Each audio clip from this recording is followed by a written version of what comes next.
He was born with a mind that moved too fast for the world around him. From the very beginning, he noticed patterns others couldn't. At age 3, he could solve puzzles meant for teenagers. By 5, he was asking questions that left adults silent, staring, and somewhat uncomfortable. But the world around him didn't applaud his brilliance. It dismissed him, laughed at him, labeled him weird. In school, while other kids were learning basic arithmetic, he was imagining alternate realities, calculating theories of time and questioning the very fabric of what made the universe tick. But every time he tried to speak, to share his ideas, his teachers shushed him. They wanted order, not genius. They wanted obedience, not questions. They wanted memorization, not imagination. He sat in classrooms feeling like a prisoner. The walls felt like cages. The books felt like locks. He had so much to say, but nowhere to say it. Every question was met with irritation. Every idea was treated as disruption. The world rewarded those who followed rules, not those who tried to improve them. His classmates mocked him. They saw his silence as awkwardness, his questions as arrogance, his brilliance as boredom. He started pretending to be normal, just to survive. He forced himself to laugh at jokes that didn't make sense, to act surprised at facts he already knew, to ask questions he already had answers to. It was exhausting. Pretending to be dumb in a world that feared intelligence became his daily act. It sucked the life out of him. He tried to explain complex ideas using simple language, but people just laughed or ignored him. He would talk about philosophy, ethics, cosmic probabilities, and human behavior, only to be told, "Stop When he tried to share books that inspired him, people said, "I don't have time for that."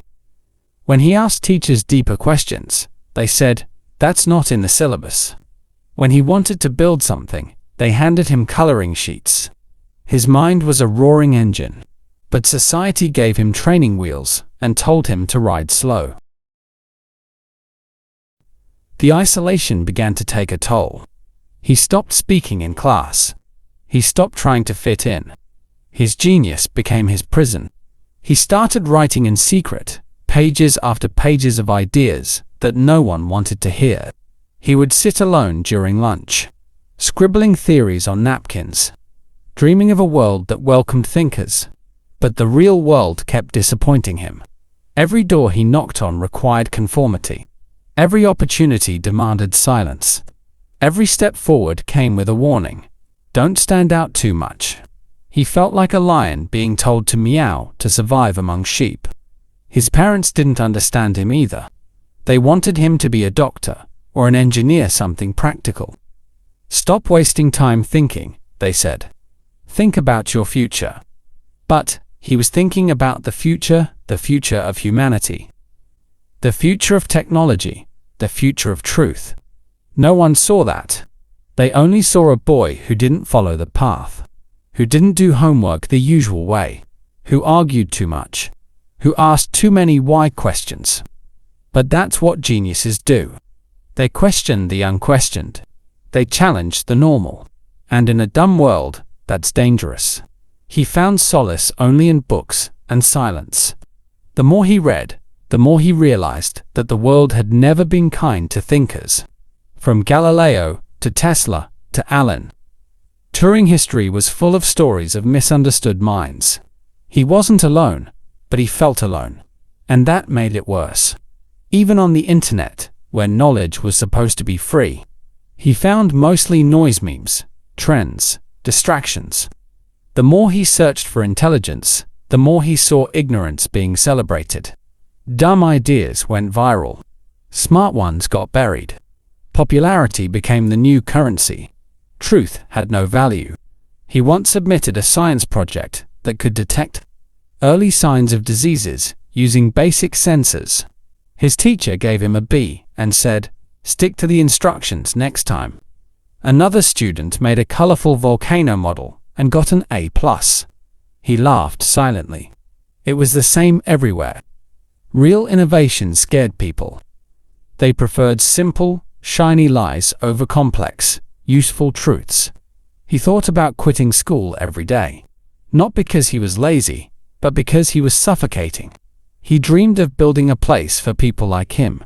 A place where minds could run wild, ideas could be dangerous, and intelligence wouldn't be punished. Then one day, he decided to stop waiting for the world to understand him. He would build his own world. He created an online blog, hidden behind anonymity, where he wrote his ideas freely. Slowly, strangers began to read. A few people messaged him. "You made me feel seen. I thought I was the only one. Your words changed how I see everything." He smiled for the first time in a long time. Maybe he wasn't alone. Maybe there were others, like him, trapped geniuses, trying to breathe in a dumb world. He kept writing. He started designing tools, little inventions that solved everyday problems. He shared them online. He made videos explaining tough topics in fun, simple ways. Slowly, people started listening. He didn't need everyone to understand him, just the right ones. The ones who were secretly smart but afraid to show it. The ones who had buried their brilliance just to fit in. He became their voice, their hope, their guide. He realized something powerful. Being a genius in a dumb world sucks, yes. But it also means you see things others can't.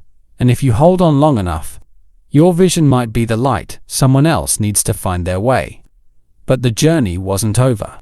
He still had doubts. Still had nights where he cried himself to sleep, wondering if it was worth it. Still had moments when he wished he could be normal. But deep down, he knew normal wasn't for him. He wasn't made to follow. He was born to lead. And even if the world stayed dumb, he would stay brilliant. Because pretending to be less never helped anyone. And in the end, the dumb world needs the genius more than the genius needs the world.